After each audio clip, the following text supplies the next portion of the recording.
तुम्हाला तुमचा जॉब गेला किंवा जाणार हे कळलं, पहिल्या 7 दिवसात तुम्ही काय करायला पाहिजे? सगळ्यात पहिल्यांदा तुम्ही तुमचं बँक बॅलन्स जाऊन चेक करा. हे अतिशय म्हणजे हे अगदी काय म्हणतात, हे लिटमस टेस्टच्या वरची टेस्ट आहे. माझ्याकडे किती पैसे आहेत बँकेमध्ये सेव्ह केलेले किंवा माझी इन्व्हेस्टमेंट काय आहे आणि मी किती दिवस मी आणि माझी फॅमिली त्या पैशावर जगू शकतो, ह्याची क्लॅरिटी सगळ्यात पहिल्यांदा घ्या. आणि ही तुम्ही स्वतःच घेऊ शकता, तुम्हाला दुसरं कोणी नाही सांगू शकत. त्याच्याकरता बसून तुमच्या सगळ्या इन्व्हेस्टमेंट बघा, पैसे बघा, हे एक घ्या पहिली गोष्ट. दुसरी गोष्ट, पहिल्या 7 दिवसात तुम्ही स्वतःला ब्लेम करणं सोडून द्या. राईट, हे फार महत्त्वाचं आहे. Losing the job is an event. मी हे नेहमी सांगतो, losing the job is an event but losing the direction is a choice.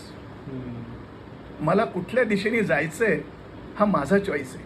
माझा जॉब गेला हा माझा चॉईस नव्हता, माझ्यामुळे नाही गेला माझा जॉब, काहीतरी झाले म्हणून गेला आहे. पण मी माझी डायरेक्शन चुकवायची का हा माझा चॉईस आहे. So don't lose the direction. So that is third thing is, तुमच्या सर्व जवळच्या फॅमिली मेंबर्स, तुमचे मित्र